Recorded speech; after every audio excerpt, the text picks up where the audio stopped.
Bharatiya Janata party ने greater Hyderabad नगर निगम चुनाव में बेहतरीन प्रदर्शन कर सभी को न सिर्फ चौंका दिया है बल्कि मेयर की गणित भी बिगाड़ दी है। 150 सीटों वाले इस चुनाव में किसी भी पार्टी को स्पष्ट बहुमत नहीं मिला है। मेयर बनाने के लिए किसी दो पार्टी को साथ आना ही होगा। इस बात की कयासबाजी तेज हो गई है कि चुनाव में सबसे बड़ी पार्टी बनकर उभरी टीआरएस और तीसरे नंबर की पार्टी रही असदुद्दीन ओवैसी की पार्टी एआईएमआईएम मेयर बनाने के लिए गठबंधन कर सकते हैं। हालांकि बीजेपी दोनों पर परोक्ष रूप से एक दूसरे की मदद करने का आरोप लगाती रही है। ओवैसी ने तेलंगाना राष्ट्र समिति के बारे में बात करते हुए कहा कि टीआरएस हमारे विपक्ष में है, लेकिन तेलंगाना में एक दुर्जय राजनीतिक पार्टी है, इसे स्वीकार करना होगा। यह तेलंगाना के क्षेत्रीय भावना का प्रतिनिधित्व करता है। मुझे यकीन है कि चंद्रशेखर राव इन चुनाव में पार्टी के प्रदर्शन की समीक्षा करेंगे और मुझे यकीन है कि वह भाजपा के लिए एक बड़ी चुनौती होगी।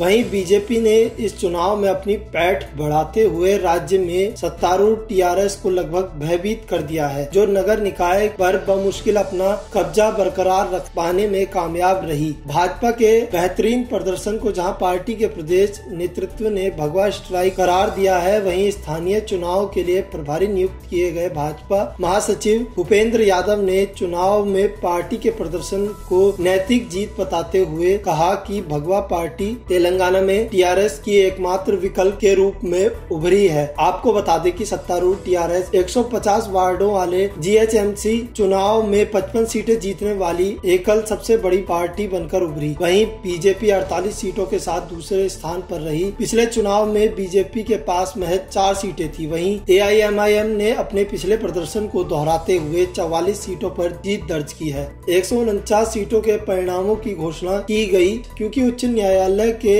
आदेश के अनुसार मतगणना को एक वार्ड में रोकना पड़ा। टीआरएस ने चुनाव परिणामों को उम्मीदों के अनुरूप नहीं बताया है, लेकिन इसके कार्यकारी प्रमुख केटी रामाराव ने कहा कि इसे लेकर निराश होने की कोई बात नहीं है। उन्होंने सर्वाधिक सीटों पर टीआरएस को जिताने के लिए लोगों का शुक्रिया अदा किया। मुख्यमंत्री के बेटे रामाराव ने कहा कि पार्टी के प्रदर्शन के बारे में पार्टी की बैठक में चर्चा की जाएगी। बता दें कि 2016 के निगम चुनाव में टीआरएस ने 150 वार्डों में से 99 सीटों पर जीत दर्ज की थी। भाजपा के बेहतरीन प्रदर्शन पर पार्टी के प्रदेश प्रमुख बी संजय कुमार ने कहा कि यह भगवा हमला है, जिसमें मतदाताओं ने भाजपा के पक्ष में विश्वास जताया है और टीआरएस के खिलाफ वोट दिया। बता दें कि भाजपा ने 2019 के लोकसभा चुनाव में राज्य में 4 सीटें जीती थी और फिर दुब्बाक विधानसभा उपचुनाव में उसने सत्तारूढ़ दल को शिकस्त दी थी। बता दें कि भाजपा ने 2023 के विधानसभा चुनाव में अपनी संभावना मजबूत करने के लक्ष्य से जीएचएमसी चुनाव में जीत हासिल करने के लिए केंद्रीय गृह मंत्री अमित शाह, पार्टी अध्यक्ष जेपी नड्डा और उत्तर प्रदेश के मुख्यमंत्री योगी आदित्यनाथ को चुनाव प्रचार के लिए उतारा था।